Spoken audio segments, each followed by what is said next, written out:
hitam ke istana dinasti Tang, melalui pelabuhan Jingzhou pada saat itu. Jadi terkonfirmasi di abad ke-7 sudah ada seorang raja yang masuk Islam di Nusantara kita, yaitu raja dari Sriwijaya, Maharaja Sri Indrawarman. Maka masuknya Islam ke Indonesia sudah sejak abad pertama Hijriyah alias abad ke-7 Masehi. Clear data ini.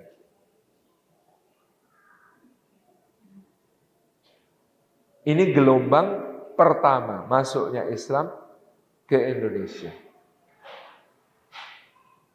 Gelombang kedua sering saya nyatakan ditandai dengan hijrahnya kaum Ba'alawi ke arah timur.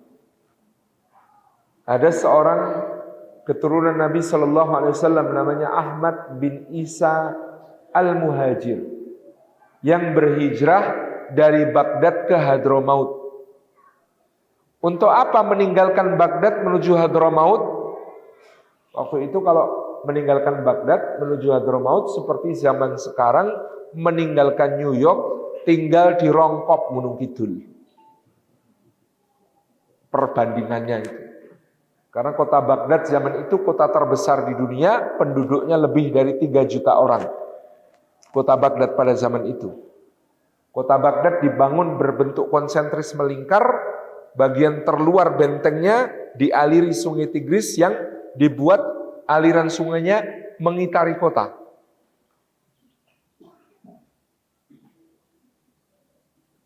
Tinggi benteng terluar kota Baghdad 40 meter.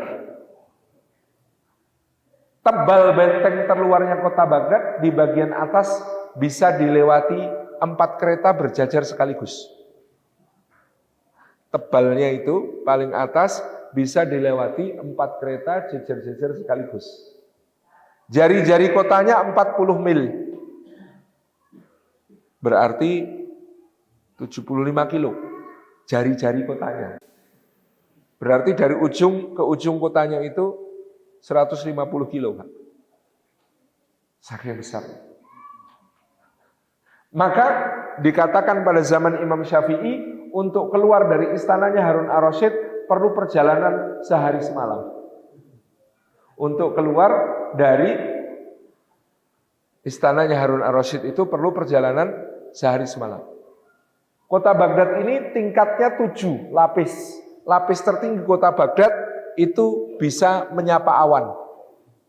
Maka dikatakan Harun ar-Rasyid itu kalau siang gabut, bingung mau ngapain, ngomong sama awan.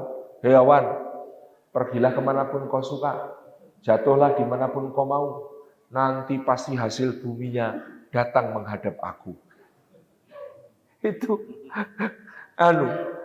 aktivitasnya Harun ar-Rasyid kalau gabut ngomong sama awan itu.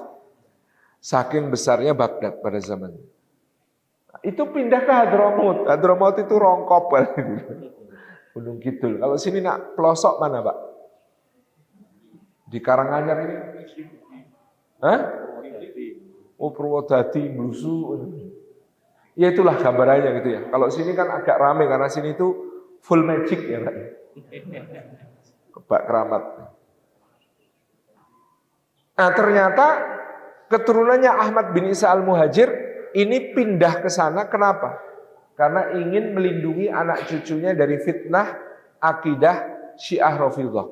Takut anak-anaknya terpengaruh akidah Syiah Rafidhah. Ini sejarahnya nanti yang lengkap bisa dicek ke Al-Habib Novel bin Muhammad Al-Aidrus. Lalu Ahmad bin Isa Al-Muhajir ini berputra di Hadramaut. Anaknya namanya Ubaidillah. Ubaidillah punya anak namanya Alawi. Alawi bin Ubaidillah bin Ahmad bin Isa.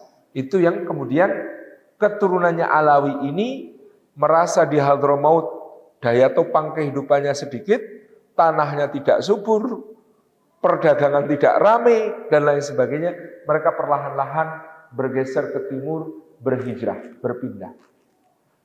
Maka ada yang sampai ke Uzbekistan. Ini yang kemudian jalur ini ke Kazakhstan, Uzbekistan, ya melalui India. Ini disebut sebagai keluarga Azmat Khan.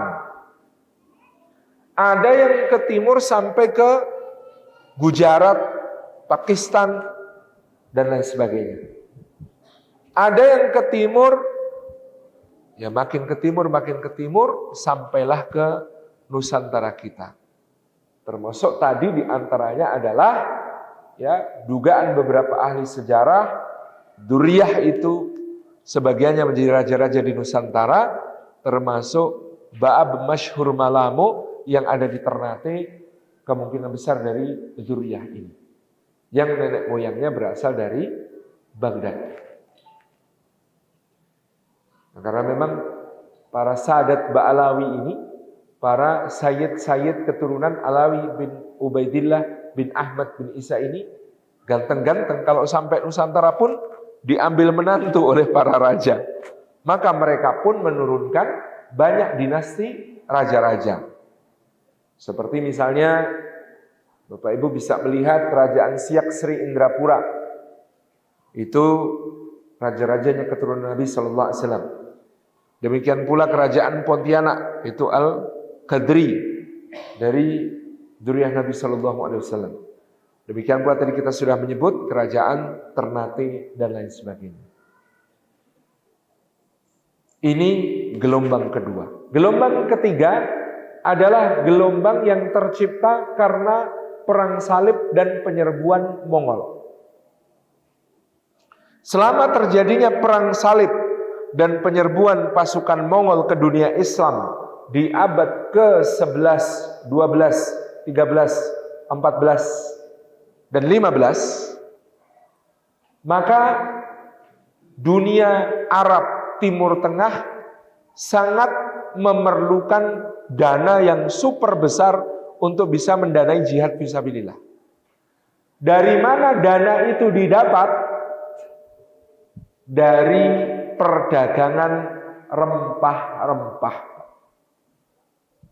Maka jalur perdagangan rempah-rempah ini sangat dijaga oleh kaum muslimin supaya tetap lancar. Dan jalur perdagangan rempah-rempah itu membentang dari Ternate, Tidore di timur sampai ke pelabuhan-pelabuhan seperti Aden, Maskat, dan lain sebagainya di Jazirah Arab.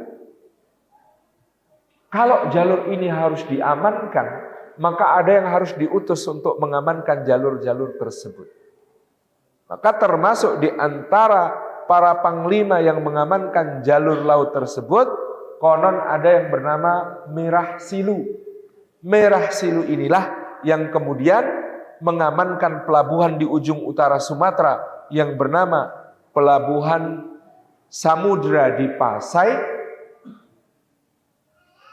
untuk menjadi transit akbar jamaah haji maupun jalur rempah-rempah. Merah Silu inilah yang kemudian ketika menjadi sultan namanya Sultan Malik As-Saleh. Gelar Sultan Malik adalah gelar sultan yang biasa dipakai oleh raja-raja dinasti Ayyubiyah, keturunan Salahuddin Al-Ayyubi dan dinasti Mamluk di Mesir, dan mereka memang sezaman. Bisa disimpulkan kerajaan Samudra Pasai berinduk dalam pembelajaran keislaman kepada dinasti Mamluk di Mesir.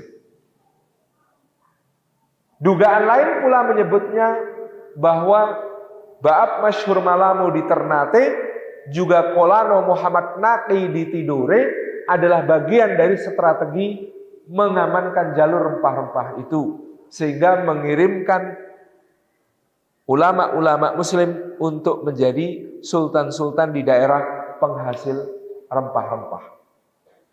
Sedemikian pula Gaus Abdurrahman yang kemudian mengamankan Jazirah Lombok.